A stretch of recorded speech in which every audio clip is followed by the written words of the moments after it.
नमस्कार दोस्तों, मैं हूं महसूस कुरैशी मध्य प्रदेश के सिवनी ज़िले से और आप देख रहे हैं आपका अपना यूट्यूब चैनल देसी मुर्गी पालन। ये अभी किसी ने मुझे व्हाट्सएप में ये भेजा था, व्हाट्सएप ग्रुप में, और इसका इलाज पूछा था।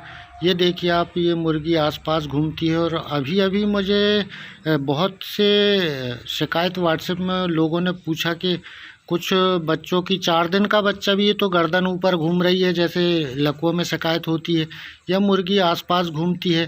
तो इस संबंध में आज हम चर्चा करेंगे और इसके इलाज के बारे में जानेंगे और ये क्यों होता है इस पर चर्चा करेंगे।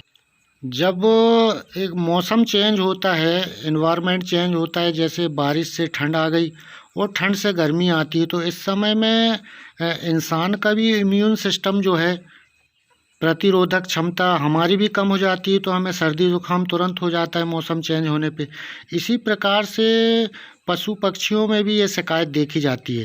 तो जैसा मौसम चेंज होता है तो इनका इम्यून सिस्टम कमज़ोर हो गया, और इम्यून सिस्टम कमज़ोर होने के बाद किसी भी बीमारी को लगने के चांस बहुत सटीक तरीके से और जल्दी लगती है।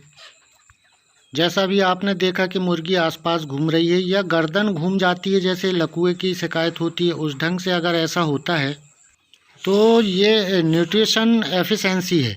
यानी जो जिन जिन विटामिन की इनको ज़रूरत है, जो शरीर को इनकी आवश्यकता है, वो नहीं देना। जैसे बड़ी मुर्गी है तो 2-3 महीने में एक बार डिवार्मिंग करें और मल्टीविटामिन दें, एंटीबायोटिक दें, मिनरल दें, अमीनो एसिड दें, विटामिन ई दें। ये सारे घटक की कमी के कारण ये सारी दिक्कतें आ रही हैं, जैसे आसपास घूमना और गर्दन टेढ़ी करना। और एक बच्चे में अगर आसपास अगर एक मुर्गी अकेली घूमती है तो ये होता है, अगर किसी मुर्गी ने किसी मुर्गी के आँख को फोड़ दिया है या आँख में चोट पहुंचा दिया है, वो आँख नहीं खोल रही है, तो इस कंडीशन में आसपास मुर्गी घूमेगी तो आप समझ जाएं कि उसकी आँख को चेक कर लें। और एक से ज़्यादा में अगर हो रहा है, या मान लीजिए कि आपके पास 100 मुर्गियाँ हैं, 200 मुर्गियाँ हैं, या 1000 का लॉट है और उसमें 20-25 में शिकायत हो रही, तो आप ये समझ जाएं कि ये सारे न्यूट्रिशन एफिशिएंसी है, सारे घटक का ना मिलना है।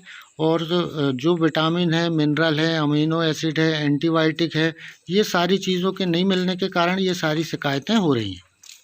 कुछ जो मुर्गी पालक भाई हैं वो अपनी मुर्गियों को सिर्फ एक ही चीज़ दे देते हैं कि कभी बाजरा अकेला दे दिया, तो कभी मक्का अकेला दे दिया, तो कभी चावल अकेला दे दिया।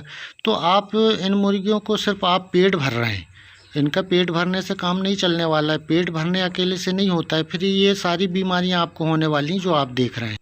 दवाओं को लेकर मैंने पहले भी बहुत से वीडियो बनाया है, जिसमें मैंने आपको बताया है कि एंटीबायोटिक में लिक्सिन पाउडर दे दें, न्यूडॉक्सफोर्ड दे दें, मल्टीविटामिन में मल्टी स्टार दे दें, विमराल दे दें, ऑस्टोबेट दे दें, विटामिन ई की कमी के लिए आप ई केयर दे दें, अमीनो एसिड आप दुकान में मंगे तो वो दे देगा, मिनरल मिक्सचर कोई भी दे देगा दुकान वाला। आप जैसे ही जाएंगे कि मुझे मिनरल मिक्सचर चाहिए तो दे देगा।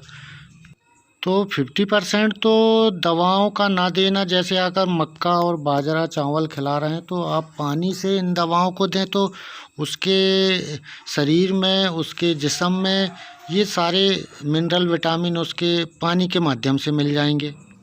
50% और बचा के बीमारी के कारण का, तो 50% में आ जाता है कि उसको प्रॉपर हवा नहीं मिलना, उसको धूप नहीं मिलना, शुद्ध पानी पीने को नहीं मिलना, या जगह कंजेस्टेड होना, कम जगह में ज़्यादा मुर्गियाँ पाल ली, ये सारे कारण होते हैं। तो ये था आज का वीडियो। आप मुर्गी का आसपास घूमना और गर्दन जो टेढ़ी होती है उस विषय को लेके कल फिर नया विषय, नई जानकारी और नई बातों के साथ फिर हाजिर होते हैं। अगर वीडियो पसंद आता है तो सब्सक्राइब कर लीजिए, लाइक करिए, शेयर करिए।